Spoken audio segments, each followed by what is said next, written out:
Can I really age gracefully living alone? Well, it depends who you ask. If you ask me, I have two versions of what life being alone means. Life living alone, life being in a relationship, in a marriage. And like I said before, if you it depends who you ask. There are different answers for that.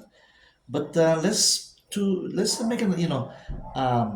What's the perception of aging gracefully if you live alone? Right, that's the first perspective that I want to lay out here. Let's say you live alone, you have a job, middle age, with basically, you have done it, you get divorced, or you are just single, right? Single meaning after 40, 50 years. Some people are still single after 40, after 50, and they have no regrets.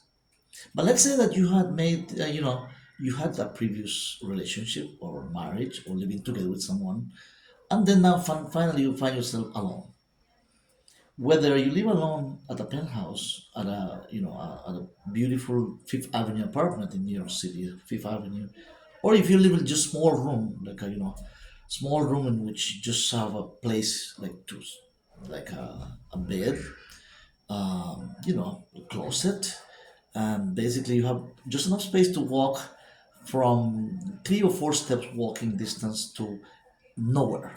You just get out of your room. There's a door. You're sharing a shower with 4 other people in the same floor. That was my life. That was me. That was me not too many years ago. I was staying in a place. I was, single, divorced, meaning, and I was living on the second floor building, second floor house, not a huge building, but second floor house. A Dominican family owned the house, used to own the house, and they still own the house. But I was by myself, definitely years, not too many years ago. What happened there? Well, I had a room.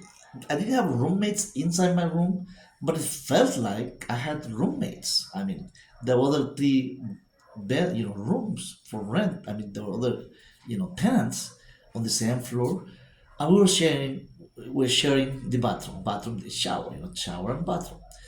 And it's this video is not about sharing bathroom. This video is about if you really can age gracefully living alone.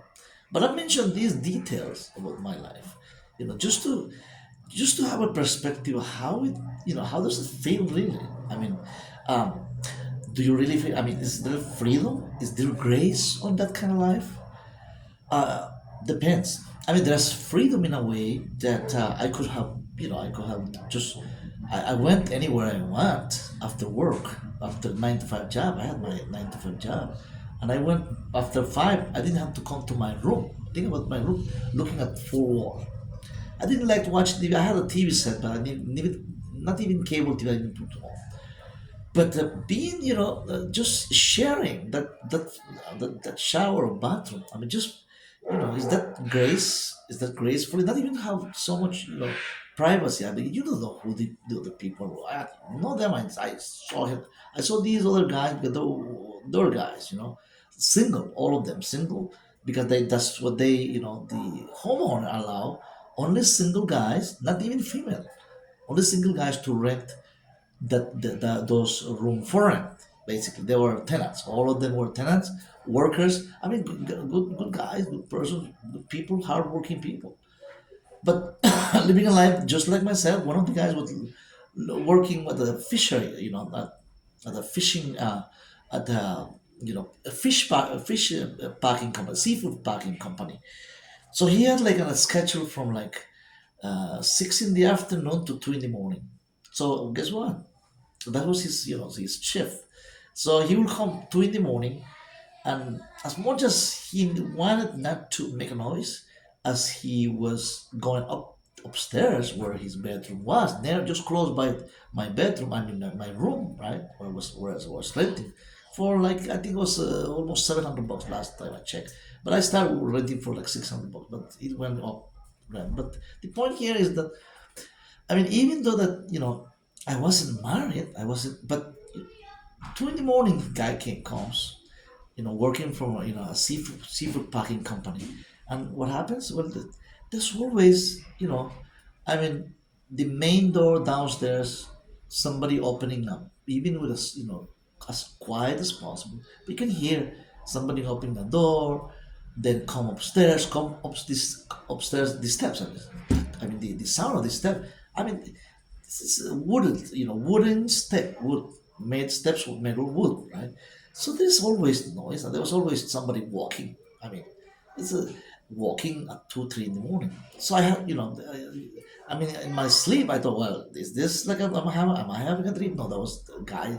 We knew that. I mean, I knew that. So now going back to sleep. I mean, after you get up, I mean, you're awake. You've been awake. It's not that I was getting up. Being awake at 2 in the morning, 2:30 in the morning, when this fellow, worker, I mean, who was a tenant on the same floor, came every night at that moment for 5, 6 days a week. Then to fall asleep again, it will take me an hour and a half, 2 hours to fall asleep again. I mean, once you get, you awake, can you really? And I never use, pill, medication or anything for sleeping pill or anything, but thank God.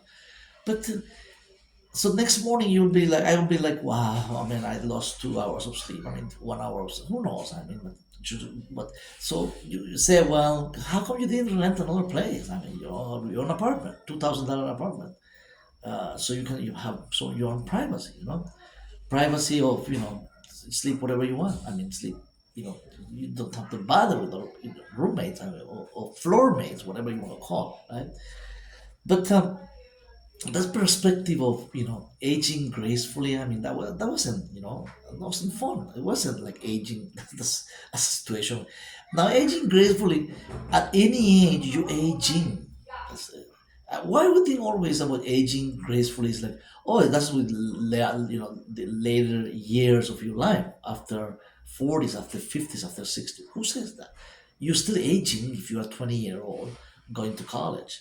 You're aging every day. If you're a 10-year-old child, you're aging. I mean, we all went through that cycle, that phase of life. But take it, when we say aging, it's like, oh, it has to be the last 20 or 30 for to